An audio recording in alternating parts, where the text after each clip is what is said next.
En bref, cette semaine, différents intervenants de Vaudreuil-Soulanges s'expriment sur le projet de loi 40. Les 4 municipalités de l'Île-Perrot s'unissent pour un projet d'aréna. Et vif succès à la foire de l'emploi à Rigaud. Le projet de loi proposé par le gouvernement du Québec depuis le 1er octobre dernier est toujours au centre des préoccupations de la communauté. Rappelons que ce projet de loi vise principalement à revoir l'organisation et la gouvernance des commissions scolaires qui pourraient devenir des centres de services scolaires administrés par un conseil d'administration composé de parents, de représentants de la communauté et de membres de leur personnel. Marilyn Picard, députée de Soulanges, nous présente ici les avantages de ce projet.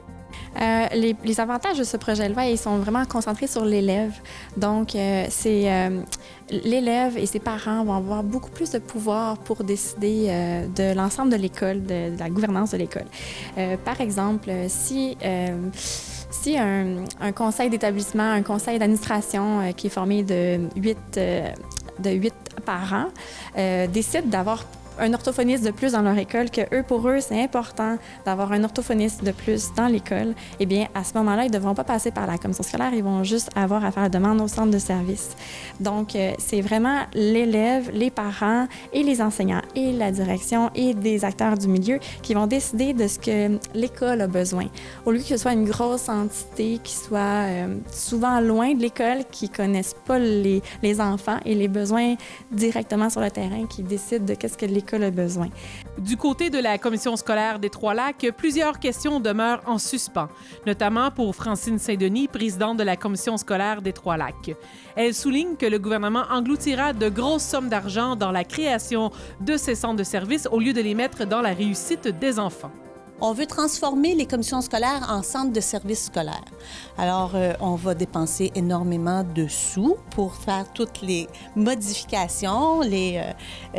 Pensez-y juste au niveau des actes des établissements, etc. C'est incroyable l'argent qui va se dépenser à ce niveau-là. Pendant ce temps-là, il n'y a rien pour la réussite des élèves dans le projet de loi. Il n'y a personne de content de ce projet de loi-là. Tout le monde le dénonce. Et le ministre continue de dire que le projet de loi fait du sens, qu'il va répondre, que les parents le souhaitent. Les parents ne le souhaitent pas. Actuellement, il y a 23 comités de parents à travers la province qui sont en train de se prononcer, de dire « le projet de loi ne fait pas de sens ». Dans le projet de loi 40, un accent particulier est mis sur l'implication des parents. Toutefois, pour certains d'entre eux, les choses ne sont pas encore claires et ils attendent toujours de savoir quel rôle ils joueront. C'est du moins l'avis de Nathalie Poirier, présidente du comité des parents de la commission scolaire des Trois-Lacs, qui suggère un temps de réflexion. Le comité de parents de la commission scolaire des Trois-Lacs, dans le fond, regroupe, si on veut, un représentant de chacune des écoles de la commission scolaire. Donc, lors des CE, on a élu un des membres parents CE pour qu'ils viennent nous rejoindre au comité de parents. Et ensemble, à l'occasion d'une fois par mois, on va discuter des grands enjeux de la commission scolaire. On va parler de la sécurité aux abords des écoles, on va parler de l'environnement, on va recevoir des demandes de consultation de la commission scolaire, de la direction générale de la commission scolaire. Donc, c'est vraiment intéressant pour suivre un peu, de façon un peu plus approfondie, le parcours scolaire de nos enfants et de parler au nom de toute l'école. On n'est jamais là pour son propre enfant, mais bien les besoins de tous les élèves dans notre école. Et dans le cadre du comité de parents, on a été consulté par rapport au projet de loi 40. On a une fédération qui s'appelle la Fédération des comités de parents du Québec, qui au tout début, lorsque le projet de loi venait tout juste d'être déposé, a fait parvenir un questionnaire à chacun des comités de parents pour qu'on ait à se prononcer, dans le fond, sur presque l'entièreté. Il y avait quand même 116 questions. Donc, on nous a questionnés sur plusieurs articles qui allaient changer pour connaître un peu notre point de vue par rapport à ce projet de loi-là. Ce qui était difficile, c'était qu'on ne connaissait pas vraiment encore ce que ça voulait dire, les impacts qu'auraient nos décisions, nos points point de vue sur les différentes choses. Le comité de parents de la commission scolaire des Trois-Lacs a reçu une formation sur le projet de loi 40 et suite à cette formation-là, par vote, s'est prononcé à très forte majorité contre le projet de loi 40. Entre autres aussi parce qu'il n'y a plus maintenant de représentants d'élèves EHDA, donc d'élèves à défis particuliers. Donc, on trouve ça vraiment dommage. Donc, on milite pour qu'on retrouve un représentant de ces parents-là à même le CA. On trouve que malheureusement, ce projet de loi-là retire la complémentarité entre différents acteurs qui pourraient vraiment aider à la réussite éducative. Il n'y a rien dans ce projet de loi-là, pour moi, qui nous aide à comprendre qu'on est en route vers la réussite éducative de nos enfants. Puis je pense que c'est le critère numéro 1 en ce moment. Donc, il y a ça. On pense aussi que ce projet de loi-là est gros, il est volumineux, il est complexe. On touche quand même à 300 articles, donc il serait bien de ralentir le pas, de ne pas procéder au bâillon, puis de vraiment se consulter, de davantage réfléchir pour pouvoir, dans le fond, avoir le meilleur projet de loi possible. Je pense que ce serait ça qui serait le plus avantageux. Donc, s'asseoir, réfléchir et en parler. La députée de Vaudreuil, Marie-Claude Nichols, déplore que le gouvernement n'arrive pas à cerner et expliquer tous les contours du projet de loi. Ce que je trouve dommage, en fait, il y a plusieurs choses qui me préoccupent. D'abord, l'abolition des commissions scolaires pour créer d'autres paliers, d'autres infrastructures. Pour moi, c'est une grande préoccupation. Pourquoi les abolir? Pourquoi pas les moderniser? Je pense que les commissions scolaires, les gens connaissent mal les commissions scolaires. Je dis ça sans préjudice. Je ne veux pas dire que les gens sont ignorants, mais je pense que les gens ne comprennent pas nécessairement dans leur milieu ce que font les commissions scolaires pour elles, parce que chaque commission scolaire est régionale. Donc, chaque commission scolaire a sa saveur propre à sa région, propre à ses enfants, propre à sa communauté. Ça, pour moi, c'est une grande richesse.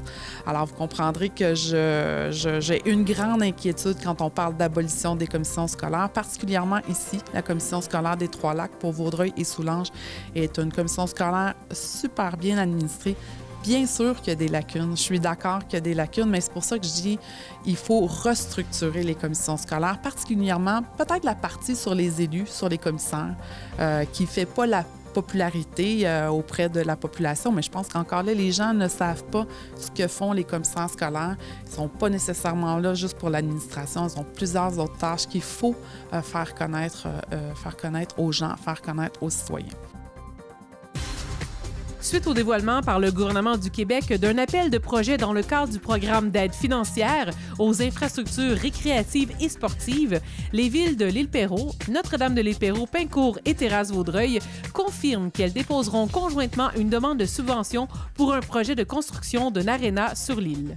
Je pense que tous les citoyens de l'Île-Perrot sont conscients que c'est un besoin qui est en attente depuis longtemps. Et maintenant, à 40 000 citoyens, je pense que c'est une nécessité qu'on amène à tout le moins le projet pour faire la demande de subvention. Et par la suite, on verra comment le projet va pouvoir avancer. À l'heure actuelle, c'est le terrain de l'école secondaire du Chêne-Bleu à Pincourt qui pourrait accueillir le projet d'aréna. Le maire de Pincourt se veut rassurant quant au sort de l'ancien aréna abandonné. Le bâtiment est à l'abandon, comme vous le mentionniez, donc il faut le détruire. Et la meilleure façon pour réaliser un projet, c'est de trouver le meilleur emplacement. Le meilleur emplacement, c'est devant le terrain synthétique. Et pour rassurer les gens, dans le moment, il y a un très beau projet d'un jardin. Et c'est sûr que ce jardin-là va être relocalisé à proximité de l'école. Le budget estimé s'élève à environ 15 millions de dollars et se veut un projet des plus rassembleurs. On parle d'un budget de 15 millions qui serait financé en partie par 66 % du gouvernement et l'autre partie, le tiers, par les 4 autres villes, ce qui équivaut à peu près à 5 millions pour les 4 villes ensemble. Le nom de la future régie le dit aussi, c'est la régie des installations sportives et culturelles.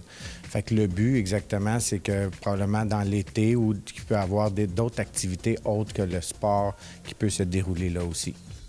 Le projet d'aréna sur l'île suscite de nombreuses réactions des citoyens, notamment sur les réseaux sociaux, puisque 2 pétitions y circulent, l'une pour et l'autre contre. À Terrasse-Vaudreuil, par exemple, certains dénoncent le projet et suggèrent aux élus de se retirer.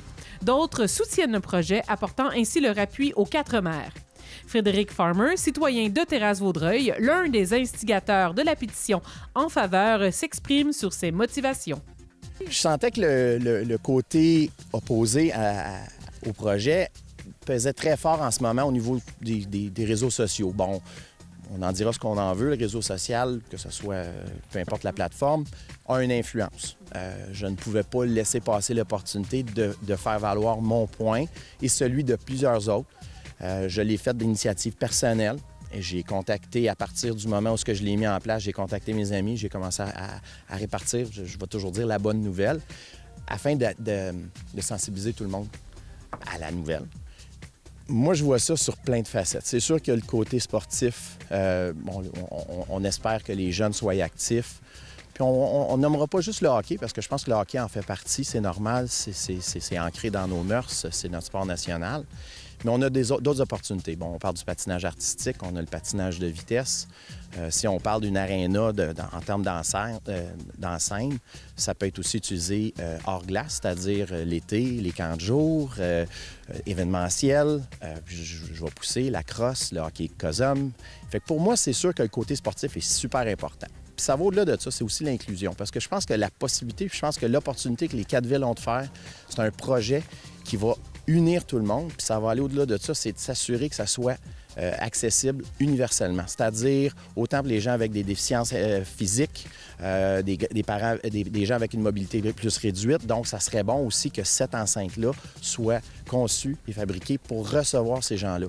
Qui sait à l'heure, je ne garantis pas que le groupe U2 va venir jouer à l'île Perrot, mais ça risque quand même d'être un lieu de rassemblement culturel au-delà d'être sportif aussi. À noter que l'équipe de C'est sur la télé a tenté de rejoindre sans succès pour le moment les initiateurs de la pétition qui s'opposent au projet. Le 2 février dernier s'est déroulée la 5e édition de la Foire de l'emploi de Rigaud. Cette initiative, organisée par la Ville de Rigaud en collaboration avec la Chambre de commerce et d'industrie de Vaudreuil-Soulanges, a attiré une centaine de personnes en quête d'un emploi. C'est la 5e édition de la Foire de l'emploi de Rigaud. L'objectif, c'est de permettre aux entreprises de la région de Rigaud et de Vaudreuil-Soulanges et des environs immédiats de trouver des employés. Donc, on espère que nos citoyens sont présents au rendez-vous parce que les employeurs sont là. C'est la 5e édition, comme je vous le disais. Chaque année, il y a de plus en plus d'employeurs qui sont à la recherche d'employés compétents. Donc, c'est un petit peu les objectifs de la foire. Une série de conférences sous l'environnement intitulée « Les éco-découvertes » est à l'honneur dans la ville de Vaudreuil-Dorion. La première conférence a eu lieu le 23 janvier dernier au Centre Multisport et a porté sur l'éco-citoyenneté dans le cadre de la lutte contre les changements climatiques. Elle a été présentée par Charles Charrier-Tremblay, agent de développement durable au Conseil régional de l'environnement de la Montérégie. En tout, 7 conférences sont prévues par la ville de Vaudreuil-Dorion cette année. La 4e édition de l'intercollégial de création de jeux vidéo qui s'est déroulée du 6 au 18 janvier dernier au cégep de Valleyfield a réuni 108 participants provenant de 8 cégeps différents. Le défi à relever consistait à travailler en équipe sur la création d'un jeu vidéo en suivant la thématique contes et légendes québécoises. C'est l'équipe Timbers du Collège de Maisonneuve qui a gagné l'édition avec une bourse de 1 000 $. L'équipe s'est entre autres démarquée par la valeur de rejouabilité du jeu ainsi qu'une belle utilisation de la physique. Toujours au sujet du cégep de Valleyfield, le réseau Art Spontané a procédé le 22 janvier dernier au vernissage d'une exposition itinérante mettant en vedette les œuvres d'artistes professionnels et semi-professionnels de la région. Le RAS est né en 2017 de la politique culturelle de la ville de Salaberry de Valleyfield et du programme d'aide aux initiatives de partenariat du ministère de la Culture. Cela a permis à des organismes de travailler ensemble à des projets visant le transfert de connaissances entre professionnels de la culture et artistes de la relève. La ville de Vaudreuil-Dorion a lancé depuis quelques jours l'événement familial appelé Plaisir d'hiver qui se déroulera tout au long de février au parc de la Maison Valois. Plusieurs activités telles que l'initiation au ski de fond, patinage, construction de bonhommes de neige et dégustation de guimauve auprès du feu sont proposées à la population pour le plus grand bonheur des enfants. Plaisir d'hiver, en fait, c'est une programmation là, tous les samedis de février. L'objectif, c'est vraiment là, d'inviter les gens à sortir, de venir profiter des joies de l'hiver. Des fois, l'hiver, il fait un peu froid, un peu nuageux, on ne sait pas trop quoi faire. Donc, chaque samedi du mois, on a une activité différente. Aujourd'hui, on a des cours en collaboration avec le Centre multisport. Puis, dans le fond, là, la semaine prochaine, c'est du hockey COSOM. Donc, dès le vendredi soir, samedi et dimanche, il va y avoir un terrain là, de hockey COSOM qui va être ici dans le parc, donc des bandes et tout, comme une vraie patinoire. Il va y avoir le samedi là, de la musique DJ, animation. Donc voilà, le 15 février, c'est des sports adaptés. Donc on invite les gens à venir découvrir plein de sports paralympiques, mais aussi de l'équipement de plein air adapté. Donc c'est pour tous les gens, ceux qui ont des besoins particuliers, mais aussi là, pour l'ensemble de la population qui pourrait découvrir de nouvelles activités. Puis ensuite, là, la fin de semaine suivante, c'est plus en soirée. Donc on va avoir de la raquette au flambeau avec des stations de compteurs dans notre parc. Il va y avoir de l'animation, là, du patin animé avec les personnages de la Reine des Neiges qui seront présentes à l'occasion pour patiner avec nous. Donc voilà, puis on termine à la fin du mois, le 29, avec une journée d'initiation au ski de fond. Donc ski de fond Québec qui vont être sur place, tout l'équipement est prêté, les gens sont invités à venir tester ça, là, puis profiter du parc à l'extérieur. Puis dans le fond, là, après la semaine de relâche, le 7, on termine en beauté là, avec la soirée Feu et Flocons. Donc soirée extérieure, il va y avoir de la musique, il va y avoir un feu d'artifice, puis on termine ça là, ensemble en soirée.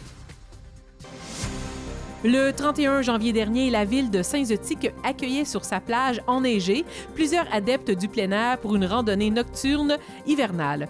Un parcours de 3 km à la lueur des flambeaux était proposé aux visiteurs qui ont passé une merveilleuse soirée autour d'un feu de camp, d'une bonne soupe et d'un chocolat chaud. C'est la première fois que je viens, mais il fait beau, il y a beaucoup de monde, puis j'ai une marche au flambeau, c'est toujours très apprécié pour le soir, parce que normalement, quand on prend une marche le soir, il ne faut pas traiter, on est seul. Mais là, une belle activité, du chocolat chaud en finissant ou de la soupe, ça va être super. Nous, Saint-Zotique, je pense que les gens qui nous connaissent, qui nous suivent sur les réseaux sociaux, on est actifs pour les activités. Pourquoi? Mais c'est les saines habitudes de vie. Nous, on aime faire bouger les gens, on a des jeunes familles, puis on a un site extraordinaire à la plage, qui est la directrice Madame Dalcourt, qui gère ça, puis écoute, elle le fait d'une main de maître, puis elle fait des belles activités. Donc, pour nous, c'est n'importe quelle forme d'activité, c'est rassembleur. Nous, on veut que les gens viennent connaître la plage. C'est surtout les gens de la municipalité, on veut qu'ils viennent connaître notre belle plage, puis on a des beaux sentiers, puis l'hiver, on peut l'utiliser. Dans le fond, ce qu'on veut faire avec la plage, c'est la rendre 4 saisons. Hein? Donc, il y a des sentiers l'hiver, l'été, il y a d'autres activités. Donc, c'est merveilleux pour nous.